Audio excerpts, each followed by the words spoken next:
Hello and welcome to The Downsized. My name is Laraine Durham, and this is our channel where we talk about everything related to weight loss with GLP-1 medications.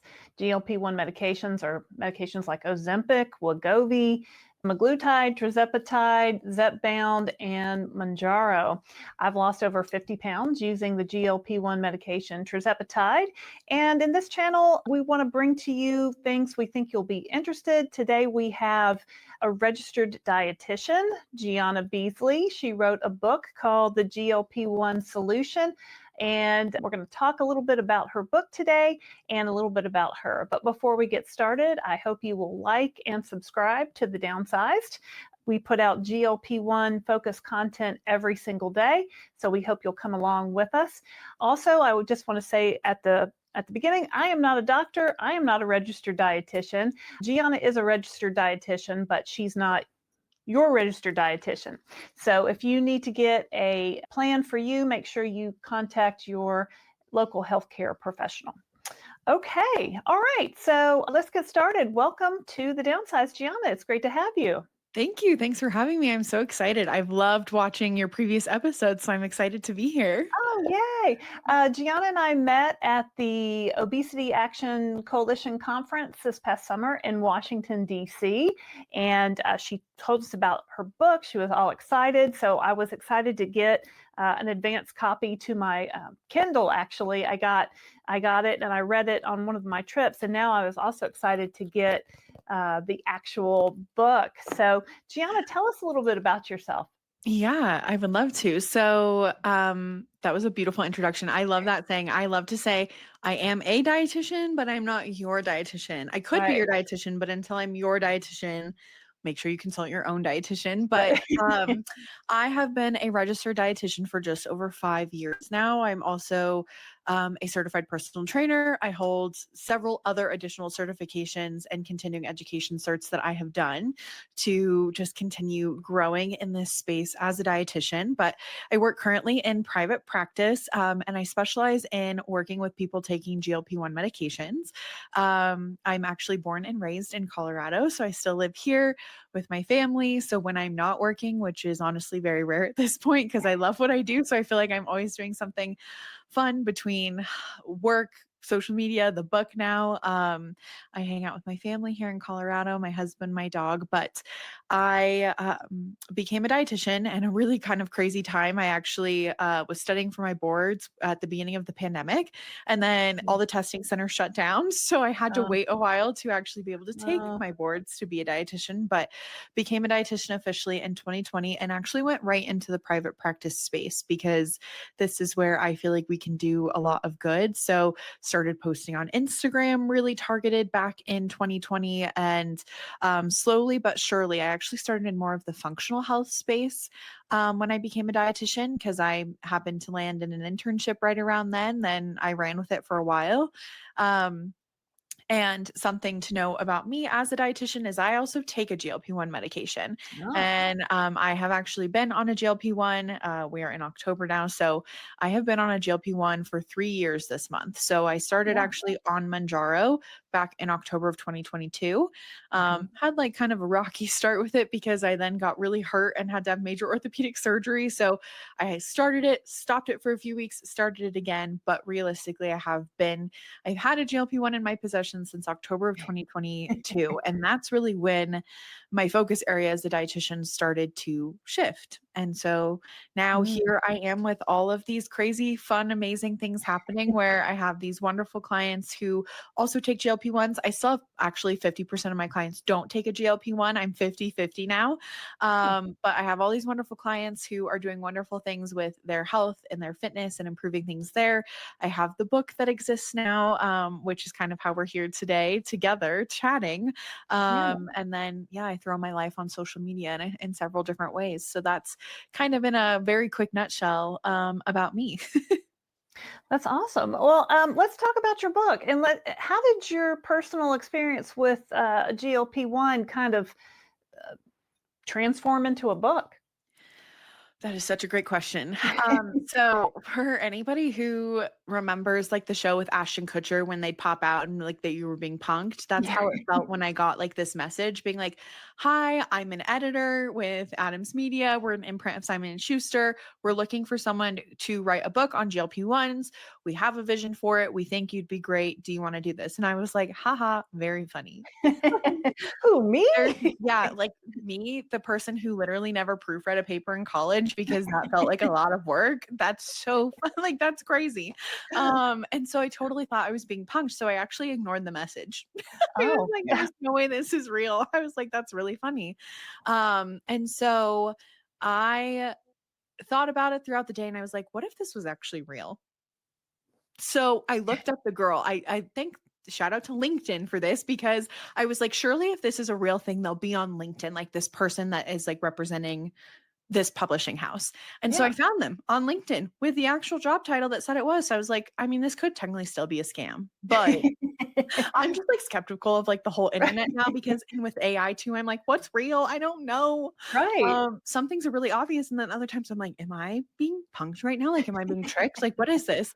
So realistically, I think actually what led to I don't know exactly what led to them finding me, but if I had to take a guess, my podcast shifted heavily towards talking about GLP-1 medications after I had been on one for a year. So in October of 2023, I shared an episode called My 1 Year Anniversary on Manjaro as a Registered Dietitian. And to this Oh, day, it outperforms every episode that's ever existed on my podcast. I have over 100 episodes. The podcast is like 2.5 years old, and I've done over 100 episodes in that time. and And what's the name of literally, it? it's What's the currently called Game Changing Health. Game Changing Health? Potential name change incoming, but if you search my name and podcast, it will come up. Okay. If the name changes in the future, we may be renaming to like your GLP-1 bestie or something similar to that in the future here. Yeah. Pretty soon. But I would put a good bet on, and I'm not really a good betting woman. I tried sports betting once and I won once and then went, okay, I'm taking my money, bye. And I never went back because they just didn't feel like that would go well for me if I kept trying. Um, so I when I shared that episode, it really resonated with people and people the feedback that I was getting was like, it's really refreshing. It's so helpful to hear from a healthcare provider who's also taking these medicines and who's advocating for them.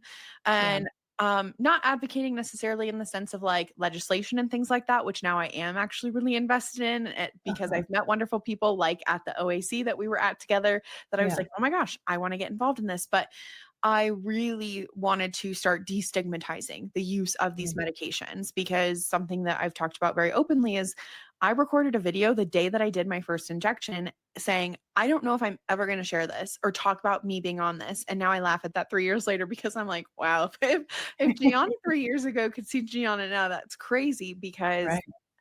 I was so worried what people would say about me using a GLP-1 medication as a dietitian. And I have PCOS, so polycystic ovarian syndrome.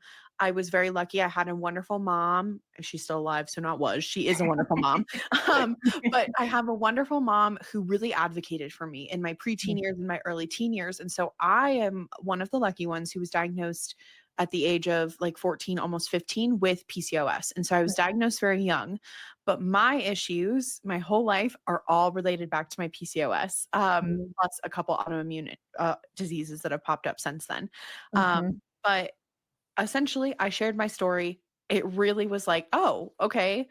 It sounds like people want to hear this. And Apple, shout out to Apple Podcasts, because they decided that people should hear this because I don't do currently, and for the past 2.5 years, I've never done any advertising with my podcast. I don't have sponsors or anything or haven't had them before. And so Apple just decided people should hear this episode. And it just kept being pushed to more people and more people. And then I started connecting with more people being like, wait, this is so helpful. I want to start a GLP-1. How can I talk to my doctor about it? Like, I also have PCOS, or I also have the endometriosis, this autoimmune condition. I struggle with insulin resistance. And so really that just took the podcast in a whole different direction. And so I think Yeah. that's honestly how the publishing house probably found me because that's my gold mine, so to speak, of my GLP-1 content. And then I also Mhm. share it all over on Instagram primarily as well. But I just said, okay, I'll talk to you guys about this since I don't think this is really a scam. And it turned out to not be a scam. It was actually quite real. And Yeah. um,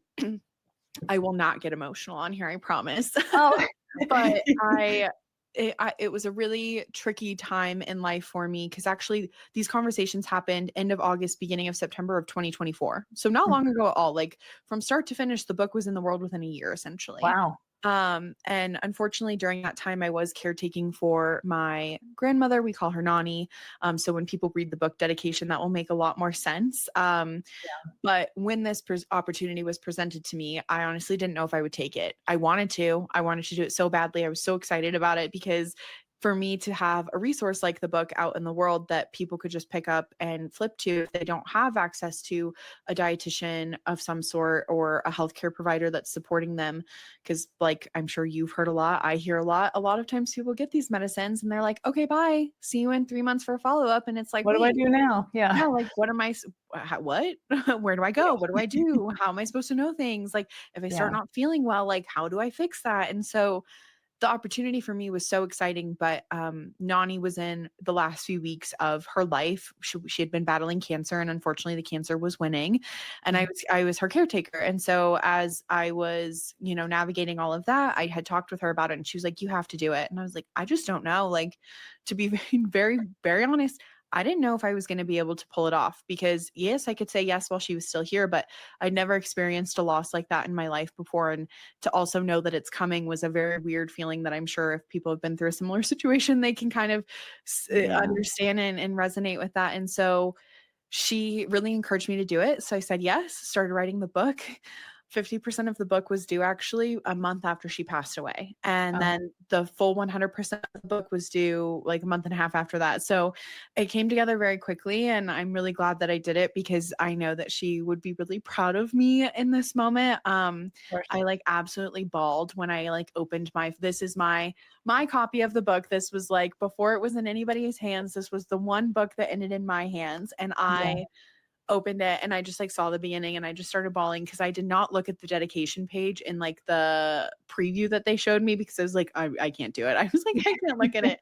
But so honestly, I think between the podcast and Instagram, and it's unique. You don't have to be, and I maintain this like across the board. You don't have to have a certain condition or experience on a medication to be a very great healthcare provider and help people with those same conditions. You can absolutely, like, it has no merit. Your education is still valid. However, I will say I have a lot of empathy and very deep understanding for what a lot of people experience, especially people who want a GLP-1 medication or go on one. Like Mhm. I've lived in a plus size body the majority of my life, and Yeah. that is a very different experience. And when you see people like, for example, on TikTok or social media, like other platforms talking about how they feel like they're treated differently now that they've lost weight, I'm like, I can understand that because the same thing has happened to me. And even in like my professional setting, it was a worry that I had my entire bachelor. Like I have my bachelor's, I have my master's. To be a dietitian, you have to do an unpaid intern. Well, you have to apply to the internship program and then get accepted. And my year, the acceptance rate was, I think, like 38% or something. It was really low, but you have to Yeah. be accepted. You work for free for an entire year. You pay them a lot of money to go do free labor and get trained basically in a bunch of different settings as a dietitian. Hmm. And then you're finally eligible to take your exam. And so then you take it, you pass, and then we have a lot of continuing education we do every 5 years in our recertification cycles. But Mhm. um, all through that process, I was so worried, like I am in a plus size body. And I did get comments Yeah. throughout my experience in being trained in school of like, well, people won't take you seriously if you're in a plus size body. And I was like, Oh, hmm, um, really quickly, my education and merit and like experience and expertise has no reflection on the size of my body. And as someone wow. who lives in a body that shifts very drastically depending on what my chronic illnesses are deciding to Uh, do, even with my best efforts, it was always a little bit of a dagger, just like right to the heart when I would hear comments like that. Of course, I can only imagine. I mean, I've also been, overweight most of my life. So, I mean, and not for anything, when you said you've been in a plus size body most of your life and you're being educated as a dietitian and you're working for free, I'm like, was that problematic? Like, how did you I guess you figured out how to handle those situations and what to say to those, comments. Yeah. Must have been I terrible. I really toned or what's the right word? I really perfected that statement of like my expertise and my like education have no reflection on my body. That's awesome. Um Yeah. And I'm a big proponent of that. I've shared it on social media. And as someone who started sharing on Instagram back in 2020, I would somehow land. And it's always like a very specific type of person that ends up commenting. Like you go their profile and their bios are similar and their profile picture similar, or they don't have a profile picture. And I'm like, okay, anonymous person on the internet. But I did have a few videos. Sorry, I had a few videos go not really, I mean, viral for me, but like not big by any means, but just like 6, 7,000 views. Yeah. And then I would wake up the next day to comments being like, why would I accept advice from a fat dietitian? And I'm like, oh, okay. So we're going there today. So I would like to shout out therapy because I did a lot of work during that time in therapy because comments were made about my body my whole life. And for someone who lives in a body where you're doing everything quote unquote right, I was a 3-sport athlete year round. I was a varsity swimmer. I was eating basically no calories because the doctor told me to eat no calories. Like I was a teenager that was super tired, that was practicing for an hour and a half, 2 hours in the morning before school, going to school all day. I was in, AP classes. Like I was doing the work. I was getting good grades. I was a varsity athlete and my body was still bigger than everybody else's around me. No matter Yeah. what I did, no matter how much I exercised, no matter how much we restricted my food intake, like because it wasn't me. Like it wasn't what Right. I was doing that was the problem. And so Right. honestly, my skin just got thicker over time. And I can say now very confidently that if someone wants to come say something mean to me, I do have a few minutes where I'm like, okay, well, I kind of want to cry a little bit because that hurt my feelings. But then I'm like, wait a second. These people don't know me well enough to have Right. their opinion of me hurt my feelings like that. And I get to have power over that.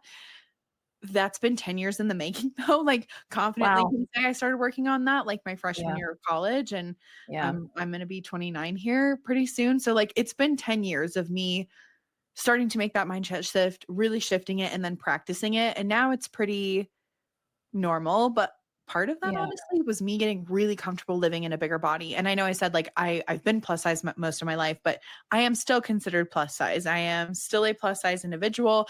I did not start a GLP-1 technically for weight loss. I did Mm. lose some weight, but interestingly enough, I started a GLP-1 when I had noticed that really my autoimmune diseases were not being kind to me. I was in a lot of pain, like physical pain. I've Yeah. only had my bones like scraped when I was knocked out in orthopedic surgery, but if Oh I gosh. could imagine what that felt like being awake, that's how my bones were feeling Hmm. in 2022 before starting a GLP-1 because my insulin was so high, my inflammation was so high. I was just so uncomfortable.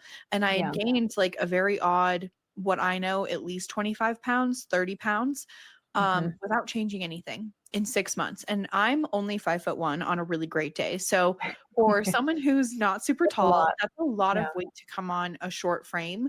And Yeah. so and nothing had changed. I tried to Mm. restrict, like I tried everything as I'm Yeah. already a dietitian at this point and like nothing's working. And Right. so that's when we started a GLP-1 and literally all of that inflammation dropped. My insulin levels went back to normal. Like, and what's interesting is my weight went right back to where it was before Right. it weirdly shot up. And I'm Huh. like, so not really anything less came, like anything, nothing Yeah. more came off of that. And so it's interesting because I'm not necessarily your typical use case for a GLP-1, but there are a lot Mhm. of women that exist out there in the world like me that are now using GLP-1s because they saw other people sharing about someone else who like has PCOS or has insulin Right. resistance that started using it. And so that was a very long answer to your question, but that's how we ended up No. at the book. And Yeah. then and that's how we're here. Like it's Yeah. not one single thing or, 3 things that led to it. It's honestly, I Yeah. think just and that's why probably if I would have laughed at you 3 years ago if you said that I would have a book out now because I didn't even know if I was going to tell people publicly because we That don't you were have to on share our it. lives on social Right. media, right? And Right. I Right. mean, you guys sharing everything that you have is amazing, which I love that dynamic of your story and like your journeys. We don't have to share anything. Right.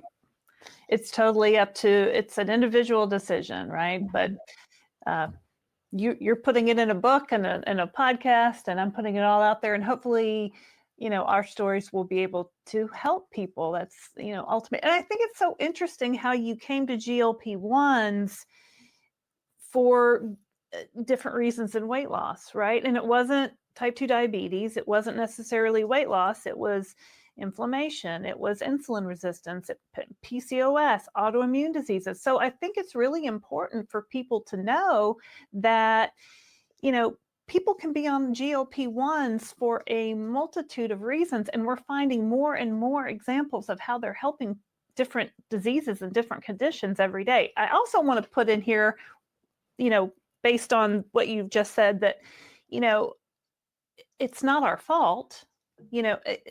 For me, obesity is a disease, right? Mhm. Obesity is a disease recognized by the American Medical Association. And, we didn't wake up and choose obesity, right? We've Correct. been working and trying and doing all the things for our whole lives. You as a varsity Mhm. athlete, doing all the things, eating. I mean, I hear this story so often. And I think it's just so important that we don't blame ourselves. It's just the way our body works. We're missing that GLP-1 that, does the things and tells our brain and slow. It's so anyway, I I can very Yes. much relate to your story, and and know the struggle. So but back to the book. So I love how this book is arranged in a easy to read format with the tips at the beginning where you can skim through them. I just read it through, read all the tips, and it really had some interesting things that I hadn't heard before. And so, I mean, I just wanted to mention it. And I've mentioned on our videos before, I always suffer from constipation. That's just the way my body works, right? I think I suffered from it before, and now the GLP-1 just kind of slowed it down and made it a little worse.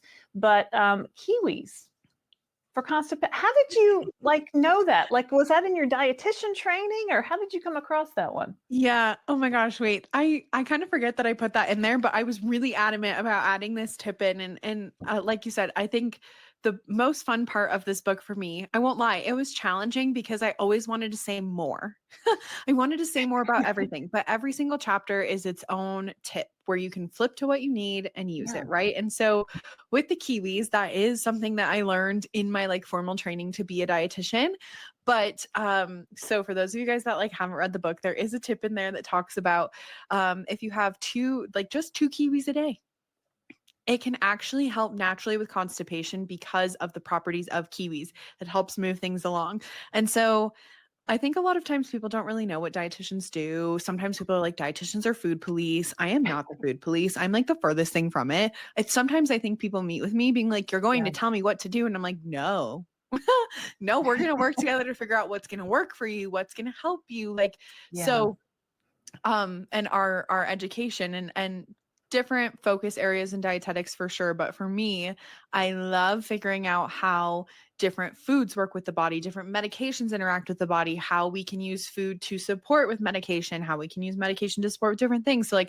that was my favorite thing to do in school is I loved, and I don't know, maybe that's just me and my quirkiness, but I loved all my classes where we were talking about medication interactions and pathways in the body. And I'll just never forget, there was one Friday in undergrad where my teacher was talking about the pathways of if you have a drink with alcohol in it and diet soda, how that goes through your body. And then he was like, so none of you should be drinking your Diet Cokes with Malibus on Thursday night. And I'm sitting there going, oh my God, don't look at me. Did he see me out last night? Because I drank all my Diet Cokes with Malibus last night. And really, it's interesting because you can actually, if you do too much of that, it can actually be bad for you because your body can't process those two things at the same time between alcohol and the artificial sweetener. So it's just fun things like that that I loved learning as a dietitian. So I love the kiwi piece here because my approach to things as a dietitian is very holistic.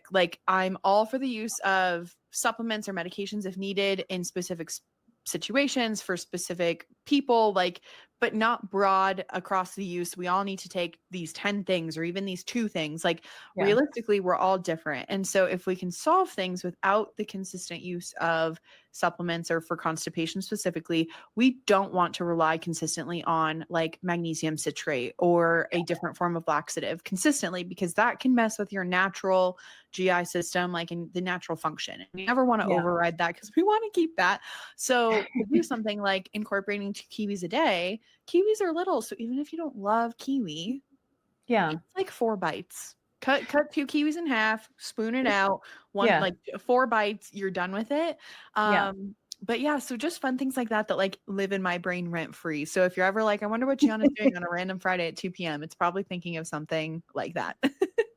I love that. I love that. And yeah, and I have tried that, and it did work. And I can even find kiwis at Aldi. So they're relatively easy to find. Another tip that I really liked that I hadn't heard before, everybody talks about fatigue. What do I do for fatigue? And in one of your chapters, you talk about ginseng for fatigue, and I hadn't heard about that. Can you tell us a little bit about that? Yeah, this is probably where a little bit more of my holistic side comes out, because like I said, I really like to have options for things. And I think fatigue is so nuanced, especially with GLP-1s, but having some like low cost, low kind of like risk things to try, like Yeah. adding ginseng in, can be a great way where it's not a huge financial cost. You're not pounding caffeine or anything. So it's a more natural alternative, but Mm. we have all these, and we obviously need more and more research in everything in the world. So not everything is, 100% there yet, but Right. to have something that's relatively safe to take, that's relatively easy to obtain, that's not a high cost to help fatigue, that's not caffeine or another stimulant, can be really helpful for some people.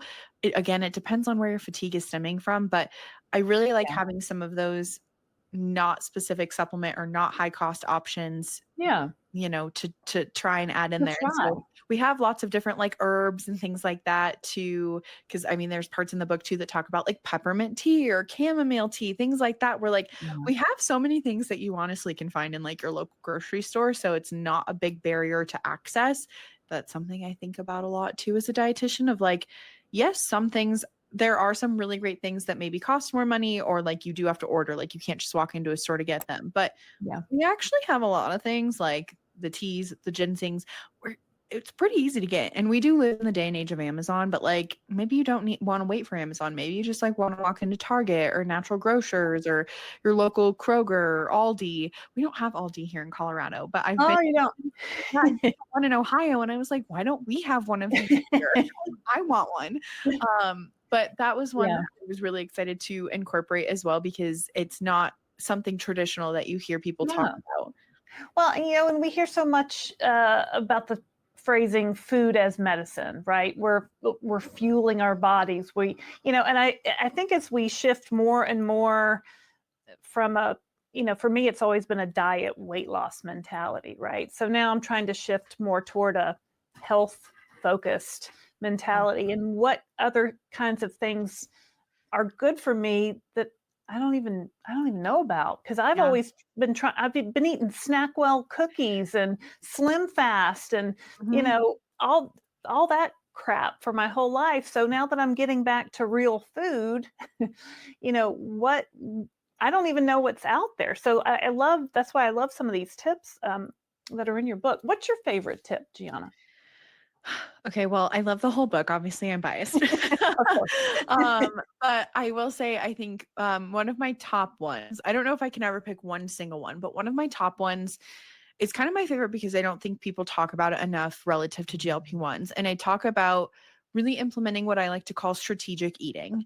And this really drives from the fact that a lot of us are never taught about how our body works, about how appetite works. And for a Mm. lot of us that start GLP-1 medications, we have a dysregulated sense of appetite anyway, where a lot of us experience really high hunger, or a lot of us experience food noise in this community. And so I really like that tip specifically because I talk about how we're not really following intuitive eating. And I think it's a much bigger conversation. So I'm going to sum it up as best I can, but nobody come for me that I don't give it all the nuance and everything. But intuitive eating is there's a legitimate framework. It's like a real book. It's not like a social media trend or a fad. Like, it's been taken to social media and taken in a lot of different directions that aren't always in line with the actual framework. But when I hear people on GLP-1s talk about, well, like, I'm just going to follow my hunger cues, I'm just going to follow my natural body cues, and I'm going to intuitively eat, that's usually not going to go super well for people in terms of like optimal nutrition and nourishment, micronutrient intake, your macronutrient intake. Because when we take a GLP-1 medication, we are altering how our hunger and fullness cues are working. When you're on a GLP-1, you get fuller faster. And I kind Right. of like to use a TV remote as an analogy for our hunger cues with GLP-1s, because yes, that remote right there, we have a volume button, right? When we're watching TV. And so our hunger cue is kind of like that. It's the volume. And when you Yeah. take a GLP-1, you're essentially turning the volume down on that cue, on Mhm. that kind of prompting that your body experiences. And so relying on that is not actually going to lead for most people to usually get all the nourishment in them that they need a day, because that typically Mm. ends up with people skipping meals. That ends up Yeah. with people not actually getting enough calories in, protein in, and then, like I said, micronutrients, our fruits and veggie and fiber. And then when you are lacking all of those things, that's typically then when you see an increase in all those side effects. So for me, I like to call it strategic eating, because it's a privilege to take a medication that's changing these things, in my opinion. We are Wow. all so lucky to have access to these medications now. And like, a Yeah. lot of us are fighting the good fight now to try to increase access so that more people can benefit from them. But we are choosing as adults to take a medication that we know, or hopefully most of us know, maybe you're listening to me now, you know, or you hear somebody else say it is altering the way that our body is working, which is great. That's part of how medicine works. We're not going to hack that or outdo that. Like, that's the point. It is literally the point. That's Yeah. one of the ways that it helps us. Yeah. But when we are taking care of our body as adults, a lot of us, again, we're never really taught how to do most of these things. We just wing it or go based off what our parents did or our grandparents did, or, friends are doing. But when we have the privilege of adding something into our body that's then making these big changes, we then have the responsibility to make sure that we are taking care of it the best we can. And so that's where my strategic eating comes in. We're like, we want to make sure we are having well-balanced meals frequently throughout the day. For people on GLP-1s, we find that we typically need smaller meals because we get fuller faster. So it really turns into smaller, more frequent meals throughout the day. You're not going to see most people have enough hunger cues or enough regularity there because of the medication to be able to do that Yeah. intuitively. And so that's where my strategic eating tip comes. That was like a very long explanation, but that's where it comes from. Yeah. Because No. I want to Yeah. be nourished and fed and like not underdo it, because then we're going to make ourselves sick. So strategically plan your meals so that you're eating enough protein and micronutrients, fruits and vegetables. Right. Because, I wake up in the morning, I'm not hungry. Maybe I just have some coffee and maybe a little protein shake and go about my day. And then I get to the end of the day and I think, I didn't eat very much today. Nope. Oh well. you know, Exactly. so and then and that's not good. I want to fuel my body for workout. I work out, so maximum effectiveness in my workouts, for muscle building, for health, for all those things, so my hair doesn't fall out, right? So Yep. and I tell people all the time, and I think growing up like I did in the 80s and 90s, growing up overweight, I always feared hunger. Like, I didn't want to feel hunger because that would drive me to eat more, and I was trying to not eat all the time. Yeah. So I think now when people do maybe slightly feel some hunger as they go through the levels of the medication, or maybe they go to maintenance and they feel the hunger a little bit, they worry, they're afraid. So I like the strategic eating plan to, you know, it's okay to be hungry for meals and at meal times, and plan your meal strategically so that you get the nutrition throughout the day. I love that. I love that concept. I love Yeah. it. And I think too, like, There's so many layers and everybody has like their own previous experience before starting a GLP-1. But I think for a lot of people too, who felt like they were eating a lot or like that was what caused them to gain weight before, they can get potentially excited, which like the human in me, like the emotional side of me is like, I can understand that where like you're finally excited to not feel like you're thinking about food all the time. You're excited to not feel like you need to eat all the time. Yeah. I understand that. But then usually what happens is because we're so excited that that's so opposite of what we've experienced, we've gone in the opposite direction. We've gone too far. So we want Yeah. to just rein it back a little bit. And I think Right. with GLP-1s as well, like a lot of times, and I experience this a lot, and I've also been a little different in my journey so far where like 7.5 milligrams of Manjaro is the highest I've ever gone. And that was actually just recently, where like the majority of all of my experience on Manjaro has been on low doses because the low dose is working for me. That's changing in the future.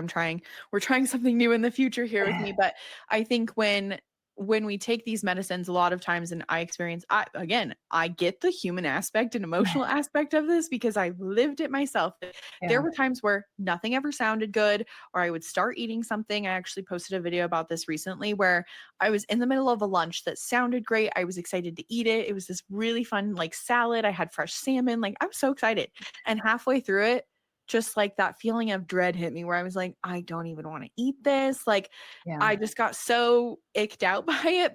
And so I was like, I'm going to make a video and show that, like, even though I don't really want to finish this, I know I need the food in me. Like, so I'm going to Mm. finish it. And so that's part Mm. of that responsibility of like, if we're using these medications and we're changing the way that our signaling is working, we then have to be responsible enough to ensure that we're getting enough food in us. And Mm.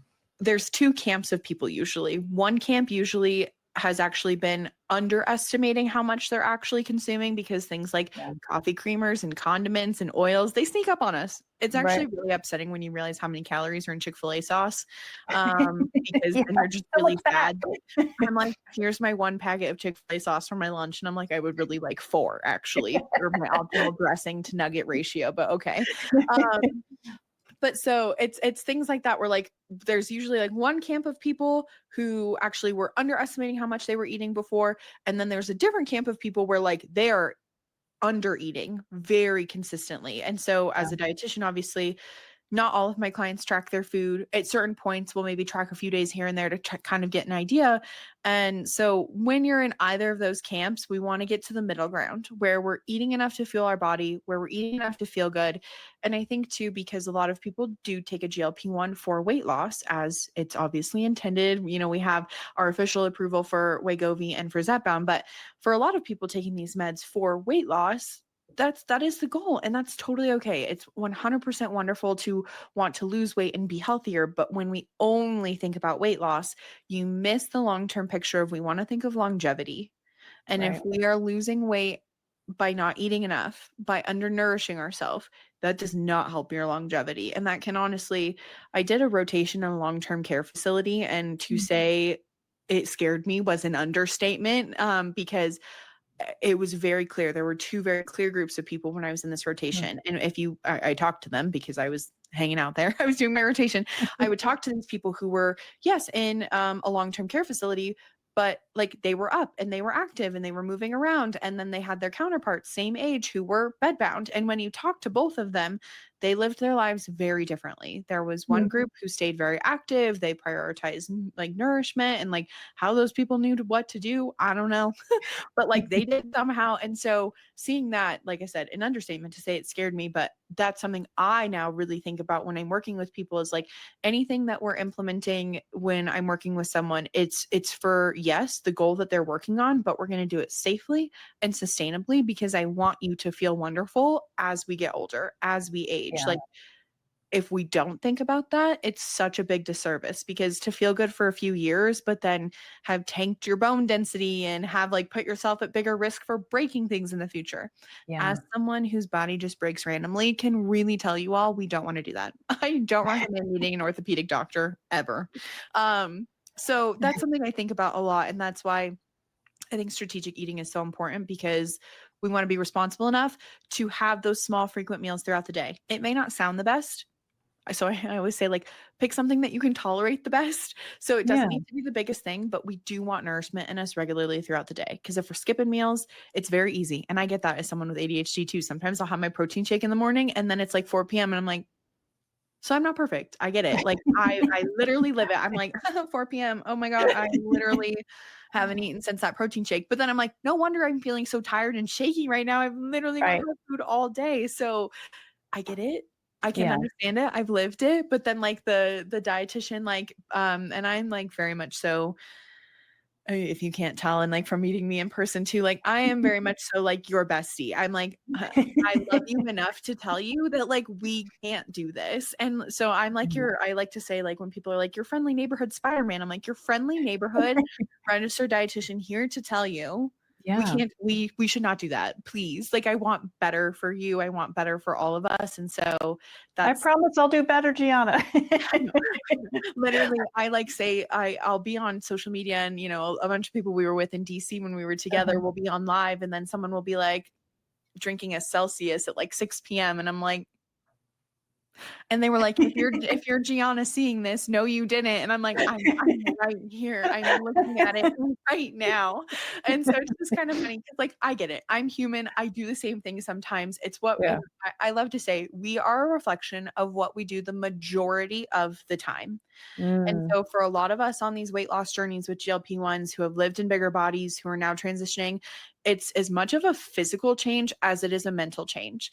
Seeing ourselves yeah. differently, Yeah. navigating changing clothes, navigating changing social dynamics, because a lot of us do experience people treat us differently when we are in a smaller size body compared to a larger size body. And so Absolutely. it's so complex. And that's like the beauty of having help as you're going through this journey, or having even just like a network of friends that understand kind of what you're going through. Cause sometimes, and I definitely felt this like my first year and a half of being on a GLP-1, cause a lot of people who were on them weren't talking about being on them, or people just weren't really on them yet. And Yeah. so it got very lonely at times because like nobody else in my family was on one. And people couldn't understand why I was going to be willing to do an injection for the rest of my life. And Right. it just it's such a beautiful, wonderful tool that like hopefully people can tell like I just love. Like I love GLP-1s. I love what they can do for people. Like I Yeah. geek out about them all the time. Like anytime something new comes out on them, I'm like the first to be like, everybody pause. Pause Dancing with the Stars, pause the president, pause everything, because I need to go figure out what they're talking about right now. Like I'm just like, Yeah. even I just went to Europe for 20 days and not even the trip could stop me. I was up to date on everything the whole time because I was like, there's a lot that can happen in that time frame. I know I'm on vacation, but like this is like a vacation read. And my family was looking at me like, are you okay? And I was like, That's so funny. That's so funny. yeah. Um, something else that was in the book that I hear all the time on our channel is plateaus. I've been on this medication now for 8 weeks, 12 weeks, and I was losing my good 1 to 2 pounds a week, and now I've just stopped. And is the medication still working? What do I do? Yeah. Stalls. I get this a lot too. And I see people talking about this all the time. So I think the number one thing to think about with stalls is it can happen for several different reasons. But I Mhm. want everybody to remember that we are not meant to lose weight indefinitely or for super long Mm. periods of time. So sometimes we Ooh. need a break from restricting. And that break could be as short as 1 to 2 weeks where you slightly increase your food intake.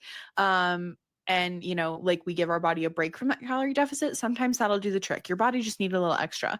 And also just throwing this out there to all those really wonderful people working in like the corporate world or working at a high stress job. Like if you're going through like the last 2 weeks of your Mhm. fiscal year and you're so stressed and like the scale's not moving, well, of course the scale's not moving. You're going through the last 2 weeks of your fiscal year and you're really stressed. Like there's so Mm. much that goes into it that like a lot of times people are like, I haven't seen the scale go down in 1 week, 2 week, 3 weeks, 4 weeks. I'm going to be really honest. I don't really consider a stall for most people until we're at the 4 week mark, like at a minimum, where in those last 4 weeks, you've done everything the same. Your hydration's been the same. Your stress management has been the same. Your sleep's been the same. Your food's been the same. Like you've nailed everything. Everything has been consistent, high level achieving, and it still hasn't moved. Then it's like, okay, let's look.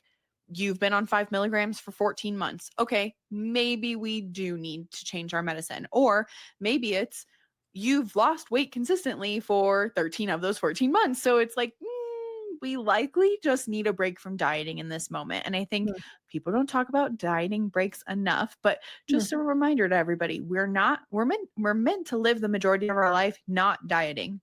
So it's totally okay if you have this big weight loss goal of, 100+ pounds, things like that. You Yeah. just might need to lose it in a couple different phases over a couple different years if you want to maintain it long term. And because weight loss is so nuanced and so individual, your environment plays a it's a big player there. Your genetics play a big role there. So Yeah. also just keeping that in mind of when you find things stalling out, it may not be that you need it could be that you need a medication increase, but it also might not be. So first place to look at is your habits. Where are we at? And if you're someone who jumped really low calorie really fast off the bat and it worked for you for 6 months, but now it's not, we don't have an unlimited amount of food that we can take away. When you think about Right. into without going very sciencey on this, plain and simple, how I explain it to my clients is that when you think about losing weight, even without a GLP-1, but I mean, we're talking about GLP-1s here. So you have a GLP-1 on board, wonderful. Usually that actually can give you a little bit more wiggle room to get some more out of your deficit, your dieting phase. But you have two variables that you can control to support weight loss: food and movement. There is a maximum amount of movement that most of us can safely do before we then start putting ourselves at risk for underperforming and under recovering. And then that just leads to a bunch of additional health issues. And then food, there is a maximum amount of food that we can take away safely before it then starts to impact things like your muscle and your hormone health and your hair, your skin, your nails. I know a lot of people don't think about it like this, but your skin is an organ. It's literally your biggest organ in your body. Yeah. So you need to make sure that we are taking care of all those different pieces of things. And so it's so nuanced. What I tell people is actually, I think losing weight is probably when people are like, well, when should I work with a dietitian? My answer is always, but I'm biased. I'm like, come hang out with me always. But I actually think the losing the weight part, you can kind of do it yourself. And actually there's several pieces in the book where I lay out the formulas to figure out how many calories you should be having a day, how to figure out what your activity factor is going to be like. I lay that out. So I think the weight loss piece is actually easier to do it yourself. I still think if you don't want to do it yourself, you never have to. I'm really not a DIYer. Crafting, sure, sign me up. But I tried to put some bookshelves up, and I also tried to shovel snow out of my driveway with a snowblower one day, and nobody would tell me how to turn it on, and I couldn't figure it out. So not a DIYer on a lot of those things. But for that, I think people can do it a little bit more. But where I say really guidance that's individual to you is if you are experiencing those plateaus or stalls, if you are experiencing side effects, and then when you are looking at starting to maintain. Those are the three big areas that I really think are very hard to do on your own unless you have a background or a dietitian in your pocket, a friend in your pocket that you can be like, I'll buy you a chai tea latte if you answer these questions for me. Or can I send you I've gotten this so many times. Can I send you a Dutch Bros gift card and you answer these questions for me? And I'm like, I can be bribed with a Dutch Bros gift card. In fact, yes. But yeah, so those are, I think it's so nuanced. There's so much to it, but I think basics, strip it down. What are you doing right now? Is it as high level as you can be? Is it safe? And then go from there.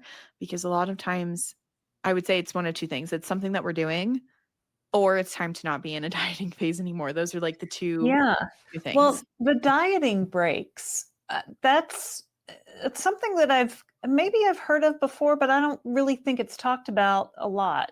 And I've heard it also talked about as calorie shifting or, varying your calorie levels. And, it kind of happened to me where I saw my weight loss kind of even out, and I'm like, screw it, let's go to Shake Shack and get a cheeseburger.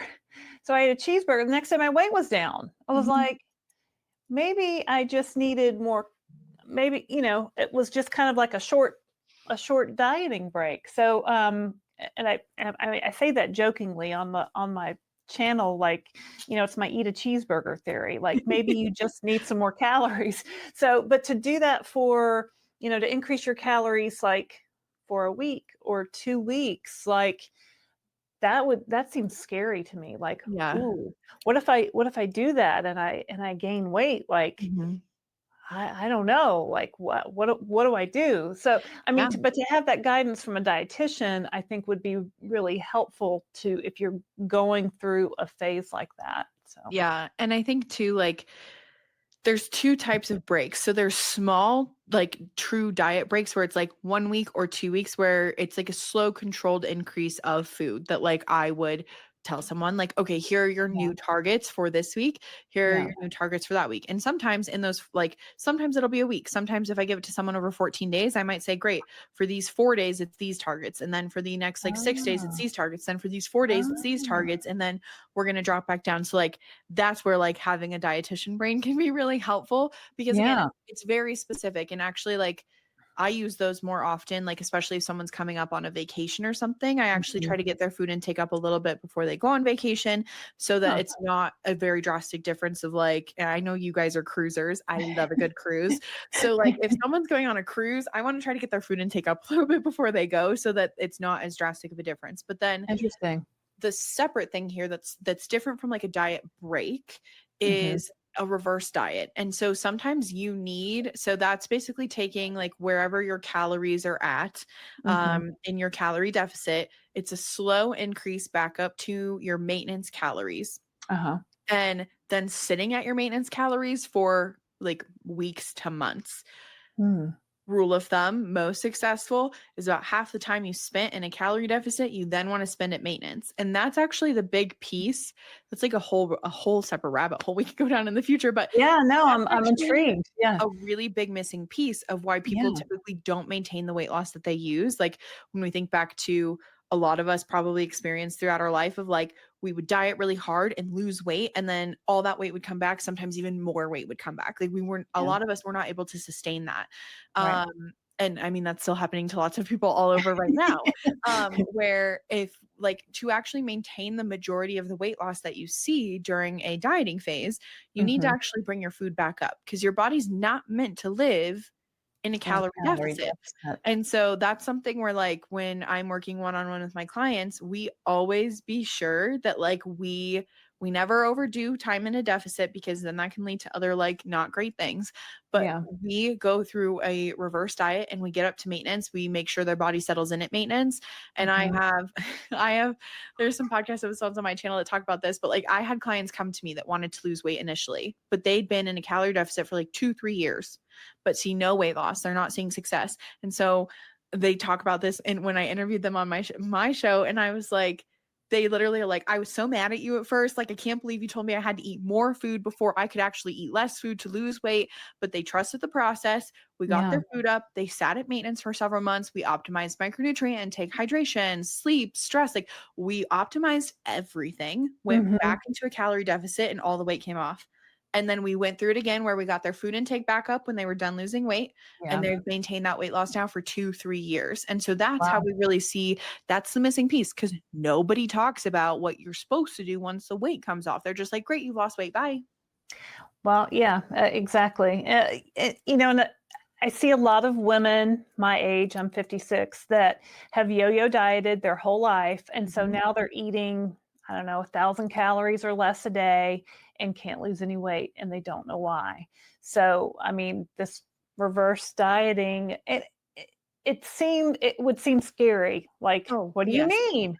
I can't lose weight eating 1,000 calories. What do you mean Mhm. I'm gonna have to eat 2,000 I'm gonna Yeah. gain weight. So it's a really different, mentality. I'm sure it's hard to get people to It come is. along with you. It's one of those. And this is the thing of like, if I'm taking someone through this, they trust me enough to sign up to work with me to like be on this journey together. And I always like Yeah. to tell people, I'm not doing this just for fun because I genuinely like, I feel the stress that they're feeling when I say this. And so I'm like, just like wrapping them up in a hug. And I'm like, I'm going to hug you when I say this. Like, this is what we need to do. I know it's scary. We're allowed to talk about how scary it is, how uncomfortable it is. But what this is going to do is allow you to actually maintain all the hard work that you've put in, or actually be able to see weight loss. And so while a GLP-1 can help a lot of us lose weight, we still need to bring our food intake back up. We're not meant to stay at 1,500, 1,600 calories for, the average person. Like, especially too, something just for everybody to know, your metabolism sits higher the more muscle you have on your body. So the goal is to actually lose weight on as high of calories as possible and maintain as much muscle mass as possible. And back to my longevity comment earlier, the more muscle we can retain on our body as we get older, the better our health outcomes are. And I will say that until I'm like not able to say it anymore. Until I'm gone, I'm going to keep saying that. Yeah, I heard one influencer or podcast say that they were training for age 80. I'm training for what I'm going to be like at age 80 in terms of, muscle health and eating protein and all that. And I think that goes back to, eating protein on this GLP-1 journey, maintain the muscle that you have. Because I did lose quite a bit of muscle.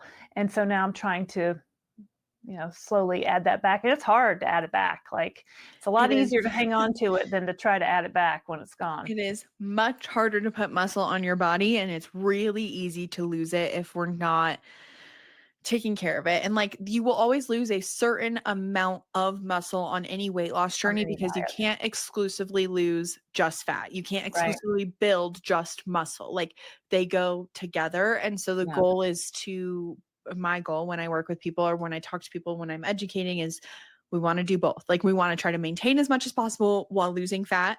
And then if we want to put muscle on, we want to try to build it very steadily over time without putting a ton of body fat percentage on. And so you can't do one without the other. They go together. I know none of us like that, but we're not robots. We don't have chips. We don't have like programs that we can just like do it. Unfortunately, that's our 20% body fat, add 5% muscle. Yeah. I talk about that all the time where I'm like, I get it. Like, a lot of us want, and a lot of us, I think too, because we're really determined to make this work, right? Especially when we started GLP-1, we're like, this is going to work for me. It's worked for other people. Like, my quick PSA on social media when people look at things is like, the people that you see most often or most viral on social media are people, and you might see they lost a ton of weight really, really quickly. And then you're frustrated that that's not your experience. Just a reminder that people who do something very quickly, like whether they purposely did it or maybe they are just like a hyper responder, so no shade to them, but like, when you see people doing something really quickly, that doesn't necessarily mean it's the best. And also, the algorithms on social media love to see content like that. They push content like that. So you're seeing people who do things really quickly or in extremes, where, just a reminder, there are lots and lots and lots of people who are responding at a totally normal pace. But you're not going to see that. As someone who shares content regularly, like, people don't really see a lot of what I share. But then I post something like a shopping haul and everybody sees it. And I'm like, okay, well, hope you enjoyed my shopping haul. But I also have a lot of other information out here that you could go look at. I mean, I was excited to post my shopping haul, so I'm glad you all enjoyed it. But like, also, algorithm gods, could you maybe push the other content? Could you help me out with the other stuff too? Yeah, I did I've been dabbling on TikTok. 200 views, 300 views. We went on a cruise, and one of the butlers in the yacht club opened a bottle with another bottle cap. And so I'm like, let me film. This is amazing. Let me film you doing this. And I put it on TikTok, 250,000 views.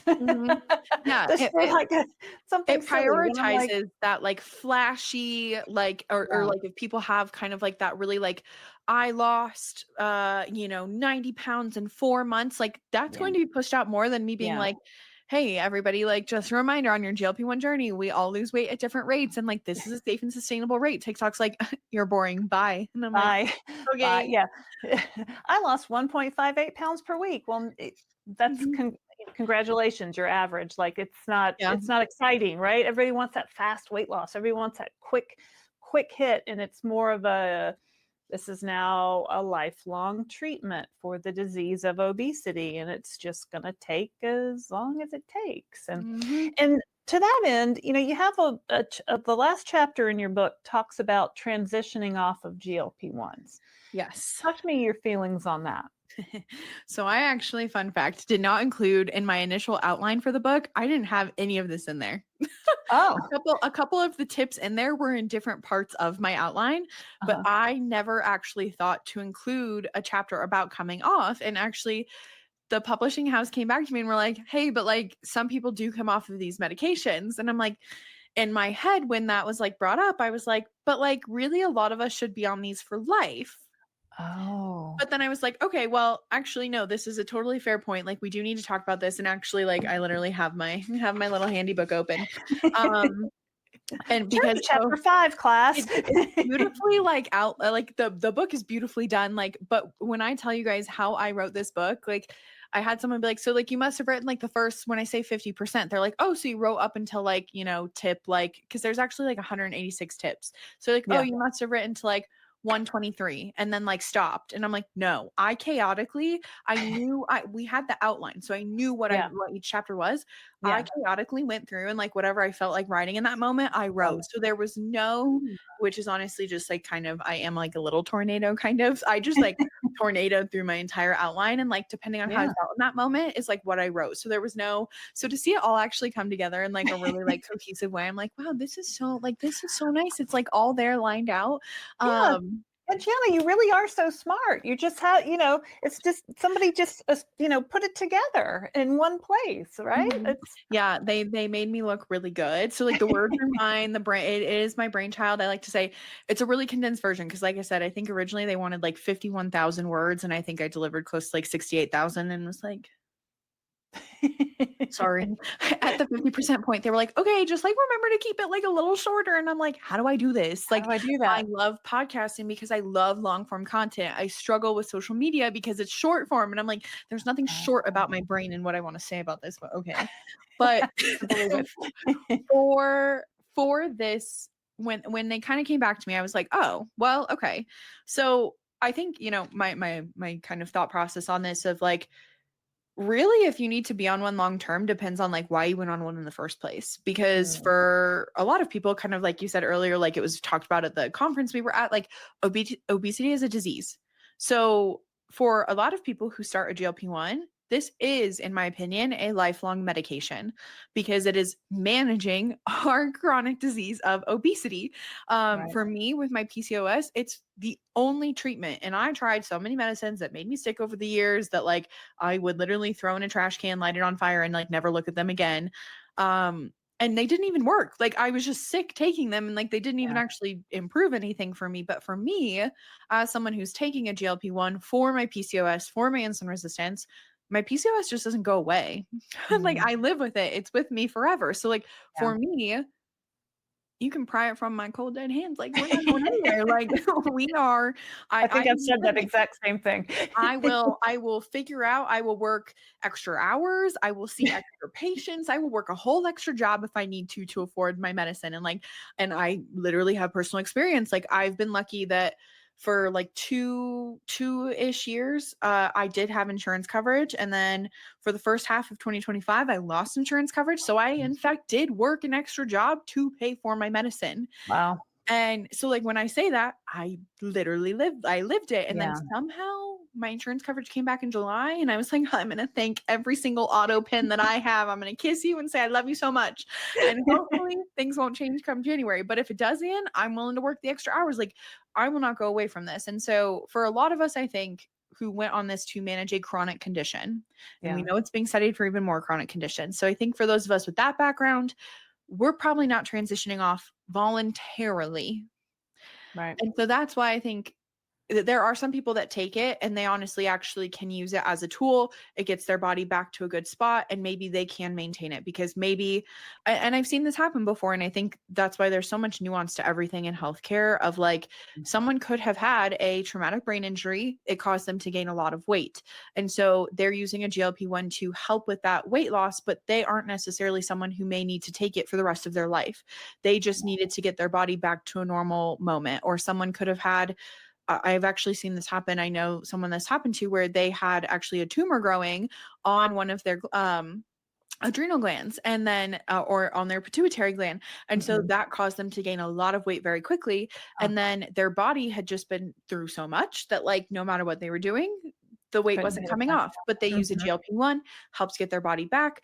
They Mm. can try to titrate, like, titrate off of it and live their life Yeah. without it. And so there is a whole section here about coming off. But then when I was thinking about this, when I was writing it, I was like, wait a second. I actually know a lot of people who have come off because they can't afford it anymore, or their Mhm. insurance coverage changes, or they just like literally like started having some adverse side effects for whatever reason, and they can no Yeah. longer take it, or a loved one gets diagnosed with thyroid cancer and their doctor's like, hey, we actually Maybe might not. want to stop this for now just to see. Yeah. So there's so many reasons why someone could come off of it that Mhm.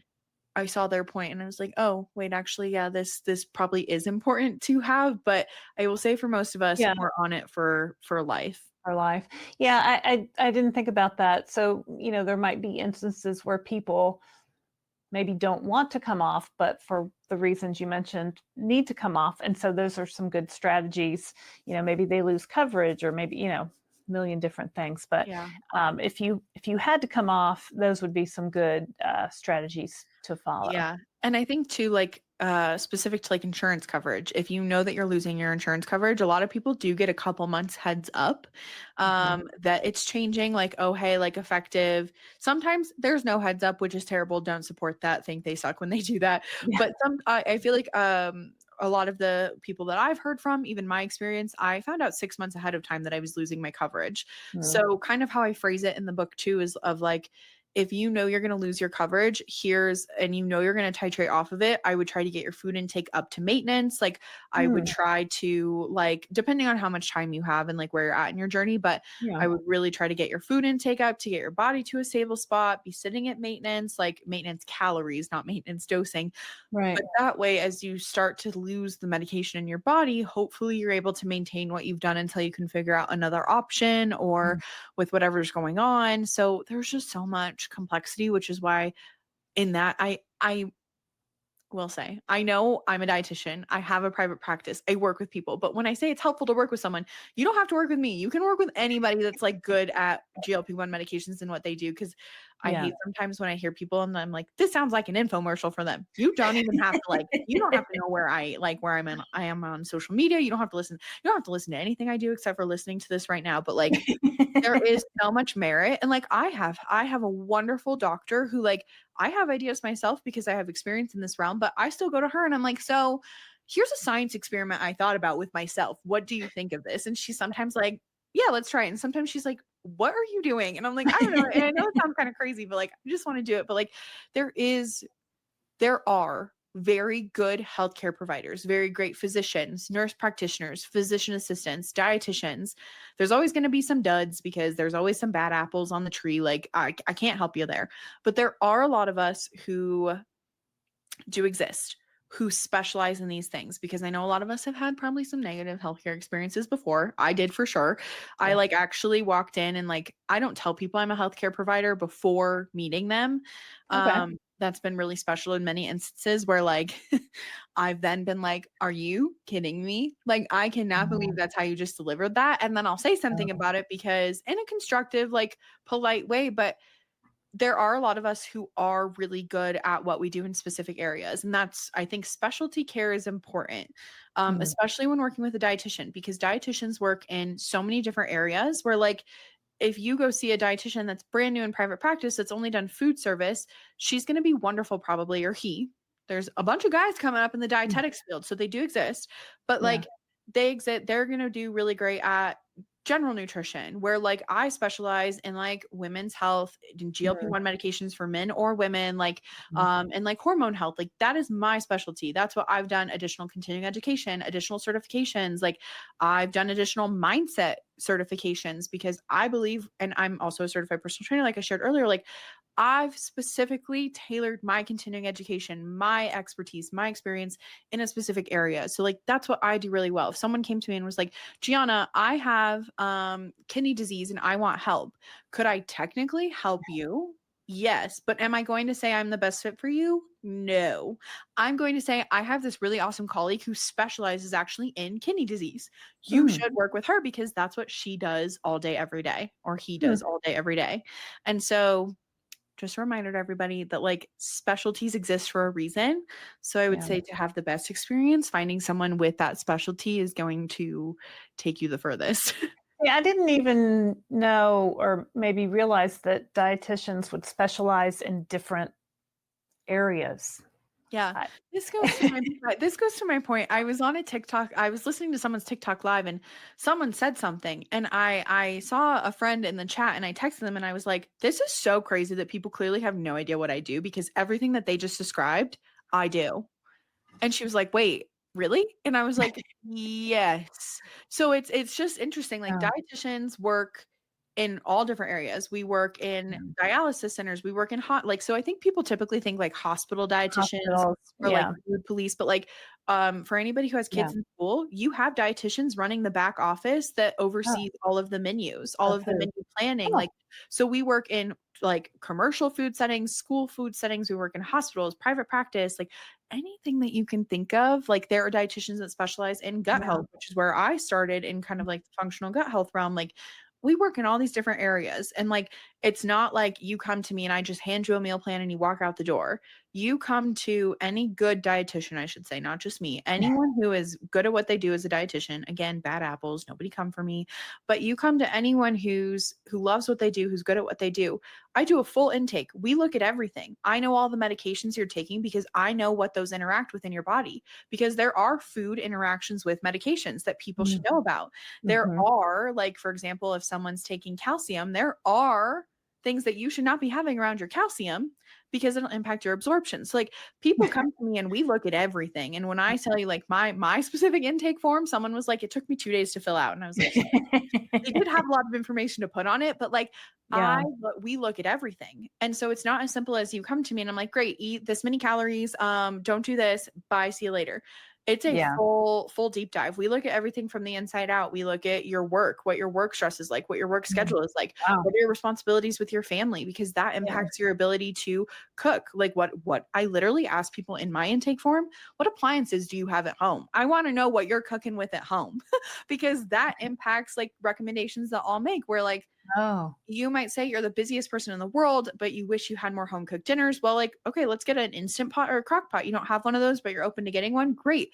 We can put so much nutritious food in an instant pot or a crock pot, make your life so much easier. So, like, if you're working with someone who's good at what they do, and there are a lot of us, it's not just, okay, eat this many calories, don't eat these foods, exercise, uh, bye.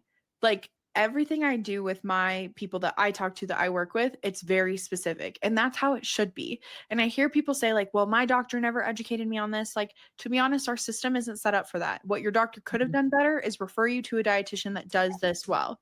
But Yeah, also, that doesn't happen all the time, too. So, like, it's honestly exhausting. And I get that advocating for herself all the time. But the beauty of social media is you can find tons of people now with specific yeah. specialties on social media where you can kind of get to know them and their personality, kind of get to know what they share to be like, I think this would be a good fit, and then see how you can work with them. Like insurance covers some things, but not all. And I'll be honest, it's way more fun without insurance because insurance has certain rules that you have to follow. Mhm. Like, so Yeah. there's that, but there's a whole world. The world is your oyster in I terms mean, of getting help these days. my view of dietitians just since doing this YouTube channel has completely changed because in the past the only interactions I had with a dietitian, my doctor when I was pregnant with my first child, uh, he sent me to a dietitian and she's like, okay, well, you've obviously gained too much weight. You've already gained 50 pounds being pregnant. You're only, 6 months pregnant. We have to mitigate this, and this is what you need to eat. Here you go. Mhm. Bye forever. Like, Yeah. so, just knowing that it can be more of a helpful situation, more of a coaching situation, more of a let me see what you're doing and how I can help you have a more nutritious diet. Like, I just didn't even know that's what, Mhm. uh, We're in a whole new world. Well, what and I'll be you did. honest, a lot of people probably still have similar experiences. Like someone probably will be listening to this being like, yeah, I just had that experience. Okay. Yeah. In certain situations, like that's still probably going to be your experience, which is honestly kind of on brand for the healthcare system as it is currently, where like for me to finally get good care, I have a concierge primary care doctor. That is Mm, the first time in my life I ever had really good continuous care, and I mm, pay to be a patient in her practice, and it's worth every dollar for me yeah. because I actually have someone that oversees everything. They know everything, like, it's there.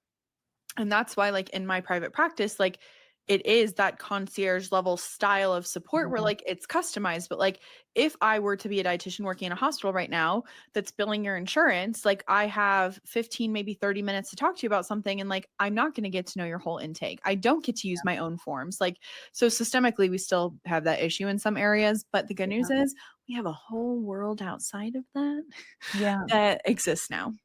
I mean, it's great that, I didn't know there were obesity medicine certified doctors. Like, Mhm.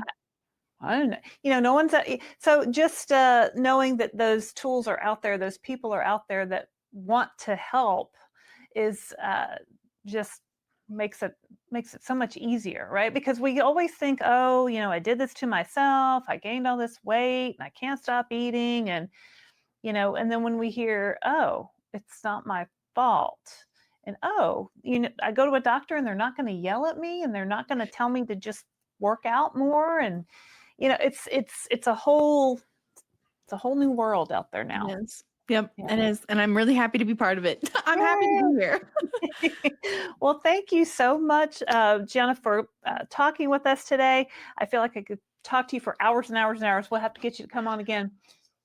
Oh, if you'd like to buy Gianna's book, I highly recommend it, The GLP-1 Solution. We have a QR code right here. You can scan it with your phone and it'll go right to Amazon where you can buy her book. So Yes. thank you Thank you so so much much. for having me. It was so fun. I'll come back anytime. Like I said, I love to talk. So, like, you can get me chatting about so many things. But I appreciate you having me on today.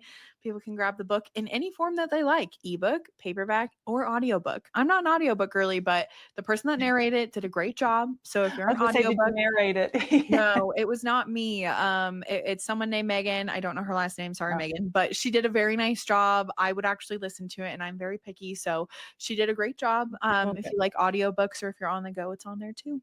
Yeah, well, get it wherever you get your books. It's called the GLP-1 Solution.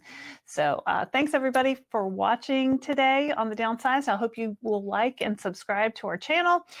Make sure to visit our website also at thedownsized.org. You can see everything else we're doing there. We have meetups, we've got a cruise plan, we've got an Amazon store, we've got all the things. So check it out. And that's it. My name's Laraine Durham for The Downsized. We'll see you next time. Bye-bye. Bye, Gianna. Bye.